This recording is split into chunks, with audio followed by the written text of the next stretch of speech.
TS99 కి స్వాగతం. మేడ్చల్ జిల్లా నాగారం మున్సిపాలిటీ పరిధిలో రాంపల్లి చౌరస్తా నుండి దమ్మాయిగూడ చౌరస్తా వరకు భారీ ర్యాలీ నిర్వహించారు. కాంగ్రెస్ ప్రభుత్వం బీసీ రిజర్వేషన్ బిల్లు, ఎస్సీ వర్గీకరణ చట్టభద్రత కల్పించిన సందర్భంగా విజయోత్సవ ర్యాలీ నిర్వహించారు. ఈ కార్యక్రమానికి ముఖ్య అతిథిగా మేడ్చల్ నియోజకవర్గం కాంగ్రెస్ పార్టీ ఇన్ఛార్జ్ తోటకూర వజ్రేష్ యాదవ్ ర్యాలీలో పాల్గొని రేవంత్ రెడ్డి చిత్రపటానికి పాలాభిషేకం చేశారు. ఈ కార్యక్రమంలో కీసర మండల కాంగ్రెస్ పార్టీ నాయకులు, కార్యకర్తలు తదితరులు పాల్గొన్నారు. మన రాష్ట్ర ప్రభుత్వం తీసుకున్నటువంటి నిర్ణయానికి ఎస్సీ వర్గీకరణ, అదేవిధంగా బీసీ వర్గీకరణ, బీసీలకు చట్టబద్ధత చేసి మా రాహుల్ గాంధీ గారు తీసుకున్నటువంటి నిర్ణయం ఏదైతే ఉందో ఆ నిర్ణయం ప్రకారము దేశంలోనే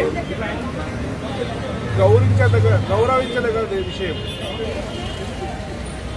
ఎన్నికల కన్నా ముందు మా నాయకుడు తీసుకున్నటువంటి ఏదైతే ఆదేశం ఉందో దాన్ని శిరసా వహించి రాష్ట్రంలో 30 సంవత్సరాల నుంచి ఎస్సీలంతా కూడా వర్గీకరణ కావాలని కోరుకుంటా ఉన్నారు.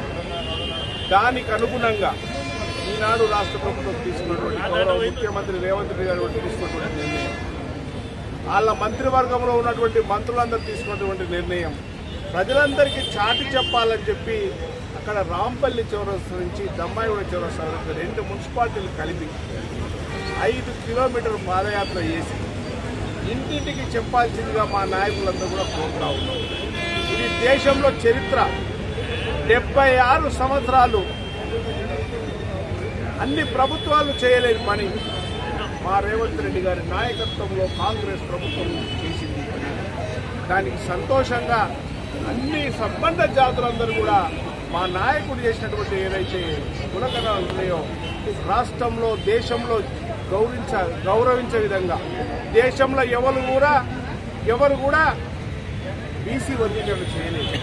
బీసీలకు ఏ కులం ఎంతమంది ఉన్నారు, ముద్రాజులు ఎంతమంది ఉన్నారు, కుర్మలు ఎంతమంది ఉన్నారు, యాదవులు ఎంతమంది ఉన్నారు, గౌడ్లు ఎంతమంది ఉన్నారు, కాపులు ఎంతమంది ఉన్నారు, పద్మశాలులు ఎంతమంది ఉన్నారు, అన్ని కులాలు ఏకతాటిపై తీసుకొచ్చి 76 సంవత్సరాల వాళ్ళ యుద్ధాన్ని సాధించుతూ పెట్టినటువంటి మా నాయకుడు రేవంత్ రెడ్డి గారి నాయకత్వంలో మంత్రులు, అదేవిధంగా మా ఎమ్మెల్యేలు చేసినటువంటి కష్టం. రాష్ట్రంలో అసెంబ్లీలో ఒక బిల్లు పెట్టి మేము పంపించాం. అక్కడ భారతీయ జనతా పార్టీ అధికారంలో ఉంది. కేంద్రంలో కూడా ఈ రాష్ట్రం నుంచి పంపించినటువంటి బిల్లును ఆమోదింపజేసి రేపు ఈ రాష్ట్రంలో ఉన్నటువంటి ప్రజానికానికి 42% రిజర్వేషన్ ఇవ్వాల్సిందని డిమాండ్ చేస్తూ ప్రజానికానికి అందరికీ తెలియపరుస్తూ ఇంతటి మండు ఎండలో ఈ దమ్మాయిగూడలో ఉన్నటువంటి మా నాయకులందరూ బ్రహ్మాండంగా స్వాగతం పలికి మా రేవంత్ రెడ్డి గారు చేసినటువంటి కార్యక్రమాన్ని నాగారం మున్సిపాలిటీ, దమ్మాయిగూడ మున్సిపాలిటీ, కీసర మండలము అందరూ కూడా కలిసి సహకరించి ఇదంతా ప్రతి ఇంటికి తీసుకెళ్లి రాబోయే రోజులలో రెపరెపాడించే విధంగా కాంగ్రెస్ పార్టీ జెండాను ఆడించాల్సిందిగా కోరుతూ ఇదే యూనిటీతోని, ఇదే నాయకత్వ లక్షణంతో రాష్ట్రంలో జరుగుతున్నటువంటి ఏ కార్యక్రమానికి పిలిపించినా ముందుకు తీసుకెళ్లాల్సిందిగా మా యూత్ కాంగ్రెస్, మా మహిళా సెల్కు, అదేవిధంగా మా ముఖ్యమైన నాయకులందరూ కూడా పేరున ధన్యవాదాలు తెలుపుతూ